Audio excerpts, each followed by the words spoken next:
Hello மக்களே, வணக்கங்க. இன்றைக்கி இந்த வீடியோவில் நம்ம என்ன பார்க்க போகிறோம் அப்படின்னா, அடிக்கிற வெயிலுக்கு குளு குளுன்னு ஜில்லுன்னு கோல்டு காஃபி எப்படி செய்யலான்னு சொல்லிட்டு பார்ப்போமா?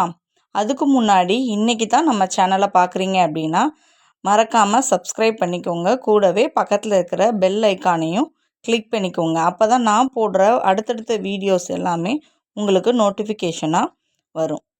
சரி, வாங்க இன்றைக்கி கோல்டு காஃபி எப்படி செய்யலான்னு சொல்லிட்டு பார்க்கலாம்.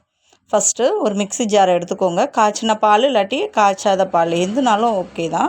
பால் எடுத்து மிக்ஸி ஜாரில் ஊற்றிக்கலாம். நான் வந்து டார்க் சாக்லேட் சேர்த்துருக்குறேன். உங்களுக்கு இது ஆப்ஷனல் தான், வேணும்னா சேர்த்துக்கலாம், இல்லைனா ஸ்கிப் பண்ணிக்கோங்க. அடுத்தது 2 ரூபா ப்ரூ பாக்கெட் தான், 2 பாக்கெட் போட்டிருக்கிறேன். ஒரு 1/4 லிட்டர் பாலுக்கு 2 பாக்கெட் போதும். உங்களுக்கு இன்னும் நீங்கள் ஸ்ட்ராங்காக போடுவீங்க அப்படின்னா இன்னொரு பாக்கெட் கூட சேர்த்துக்கலாம். நான் 2 பாக்கெட் தான் போட்டிருக்கிறேன். போட்டாச்சு. அடுத்தது இதுக்கு வந்து ஜீனி சேர்த்துக்கலாம். நான் டார்க் சாக்லேட் போட்டிருக்கனால ஜீனி வந்து கம்மியாக தான் சேர்த்துருக்குறேன்.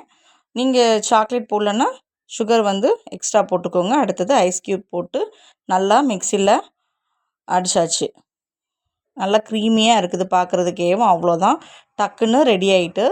அடுத்தது கிளாஸில் ஊற்றிக்கிடலாம். 2 ஐஸ் க்யூப் போட்டிருக்கிறேன். கிளாஸில் நம்ம அடித்து வச்சுருக்கிற காஃபியை வந்து ஊற்றிக்கிடலாம். அவ்வளவுதான். இந்த சம்மருக்கு நீங்களும் இதே மாதிரி கோல்டு காஃபி செஞ்சு குடிச்சு பாருங்கள். இதுக்கு மேலே கார்னிஷ்காக நான் கொஞ்சம் சாக்லேட் வந்து தூவி விட்டுருக்குறேன், துருவி போட்டிருக்கிறேன் சாக்லேட்டை. நீங்களும் இதே மாதிரி செஞ்சு பாருங்கள். இது மறக்காமல் சப்ஸ்கிரைப் பண்ணிடுங்க. தேங்க்ஸ் ஃபார் வாட்சிங்.